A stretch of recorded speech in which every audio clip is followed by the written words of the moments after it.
वह जो शख्स तुमसे पहले गद्दी नशीन था, खुदा होने पर उसको भी इतना ही यकीन था।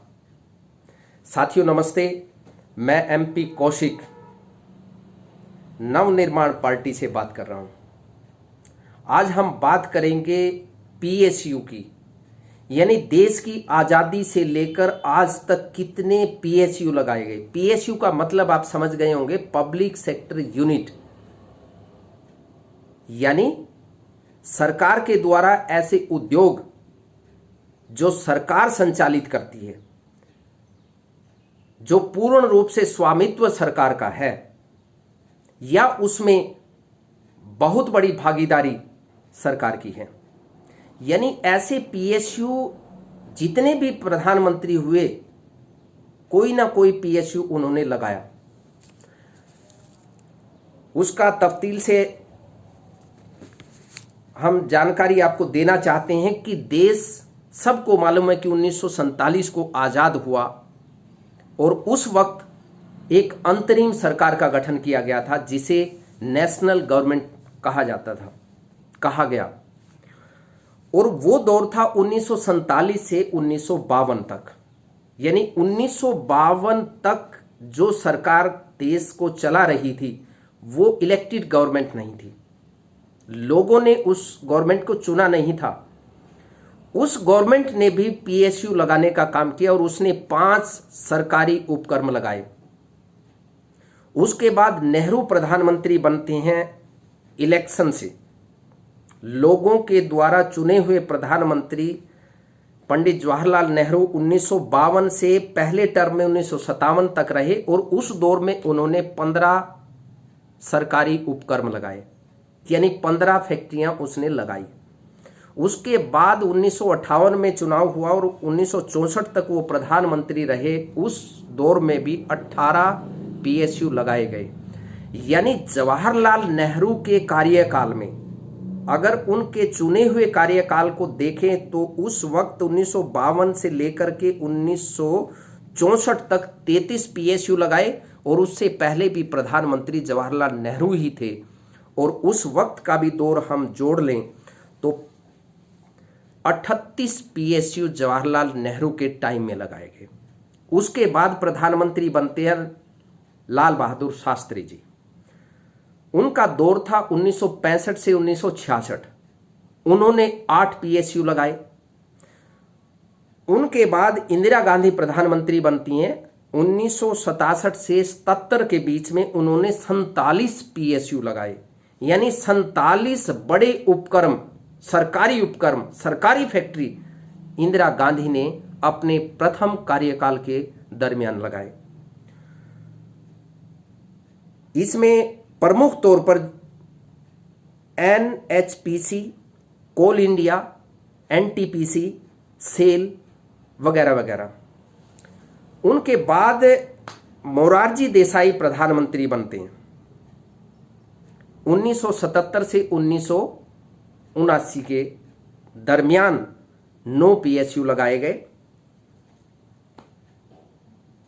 उसमें प्रमुख थे ऑयल इंडिया, गेल, यानी प्रमुख उपक्रम उस दौर में भी लगाए गए। इंदिरा गांधी का टाइम फिर शुरू होता है 1980 से 1984 उनकी मृत्यु तक। उस पीरियड में भी 18 सरकारी उपक्रम का गठन किया गया, बनाए गए, लगाए गए।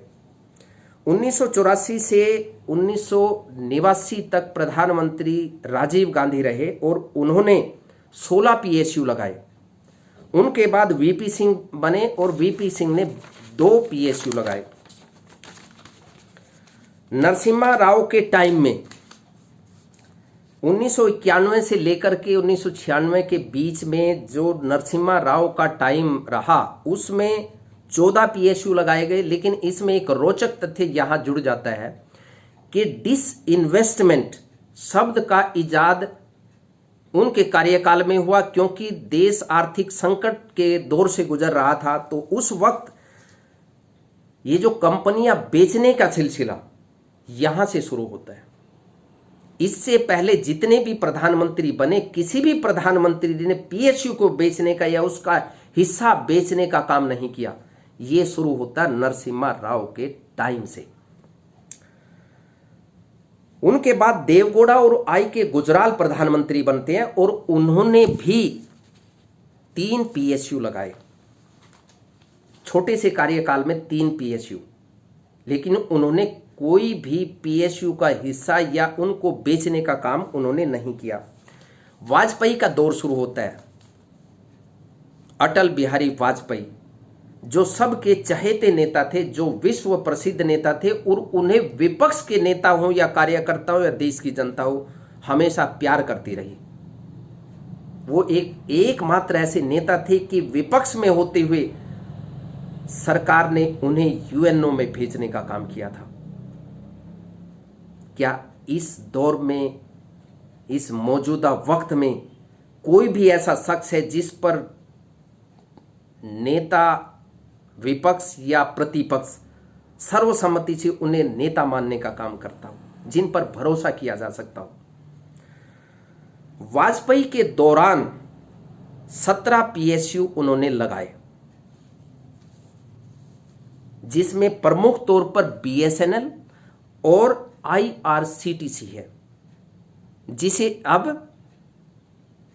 प्राइवेटाइजेशन की ओर धकेल दिया गया है। लेकिन एक रोचक तथ्य यहां भी है कि वाजपेयी सरकार ने 7 पीएसयू बेचने का काम किया और उनसे 33,000 करोड़ रुपए इकट्ठा किए। मनमोहन सिंह का दौर शुरू होता है 2004 से 2009, प्रथम कार्यकाल, और दूसरा 2009 से 2014। इस कार्यकाल में 23 पीएसयू लगाने का काम किया, लेकिन 3 पीएसयू इन्होंने बेच दिए, जिससे 1,41,000 करोड़ से भी ज्यादा की रकम इकट्ठा की गई। लेकिन 2014 से परम श्रद्धेय नरेंद्र भाई मोदी की सरकार बनती है, जो पूरे देश ने इन पर भरोसा किया और इन्होंने एक सपने को बेचा था कि हर वर्ष 2 करोड़ नौकरियां देने का काम किया जाएगा। वाकई हर दिल को छूने की खबर थी। जिस तरीके से प्रचार प्रसार किया गया कि मैं देश नहीं बिकने दूंगा, मैं देश नहीं बिकने दूंगा, इस नारे को चलाया गया, मगर जिस व्यक्ति ने देश नहीं बिकने दूं का भरोसा देश की जनता को दिया, उसी सरकार ने 23 पीएसयू बेचने का काम किया। और आपको जानकर हैरत होगी कि प्रधानमंत्री नरेंद्र मोदी के कार्यकाल में एक भी पीएसयू नहीं लगाया गया, एक भी पीएसयू लगाने का काम नहीं हुआ, बल्कि जो पहले के प्रधानमंत्रियों ने लगाने का काम किया, पहले की सरकारों ने सरकारी उपक्रम खड़े करने का काम किया, उनको बेचने का काम शुरू हो गया। ये देश बेचने से ज्यादा और क्या होगा? अगर आप देश की प्रॉपर्टी, आप एक ऐसे इंडस्ट्री को बेच रहे हैं जो सरकार के लिए घाटे का सौदा ना हो, जो सरकार को पैसा ही पैसा देता हो, उसे आप बेच रहे हैं, ये तो हैरान कर देने वाले, स्तब्ध करने वाली जानकारी है। और ये जानकारी आपको भी होगी, अगर नहीं है तो जान लीजिए कि जो प्रमुख नवरत्न, महारत्न आते हैं, 10 महारत्न ऐसी इंडस्ट्री, ऐसी फैक्ट्री सरकार की जो पैसा ही पैसा देती हैं, चाहे वो एचपीसीएल है। एचपीसीएल आप देख लीजिए कि वो तो पैसा ही पैसा देती है सरकार को, फिर उसे बेचने का काम क्यों? अभी हाल ही में निर्णय लिया गया कि एयरपोर्ट को भी बेच रहे हैं।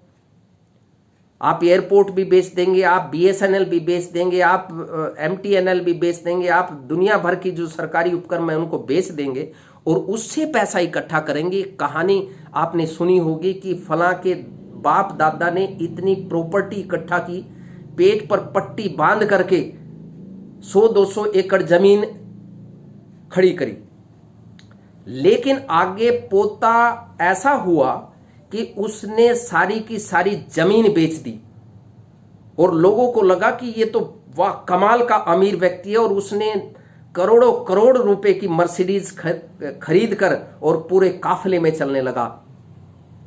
लोगों को देखने में तो ये लगा बहुत बड़ा आदमी जा रहा है, बहुत अरबों खरबों का मालिक जा रहा है, लेकिन जब हकीकत में पता लगा कि जो 200-300 एकड़ जमीन बाप दादा ने अपने पेट पर पट्टी बांध करके इकट्ठा की थी वो तो सारी बेच दी गई,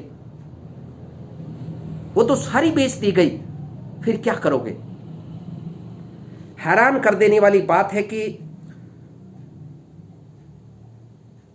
देश में जितने भी पीएसयू हैं वो 300 के लगभग होंगे, जिसमें महारत्न, नवरत्न इस करके इस तरह से महारत्न में 10 पीएसयू आते हैं, नवरत्न में 14 पीएसयू आते हैं, उसके बाद मिनी रत्न आ गए। इस प्रकार से इनमें यानी जिस तरीके से जो ज़्यादा बेनिफिट देती हैं उस तरीके से उसका कैटेगराइज किया गया है।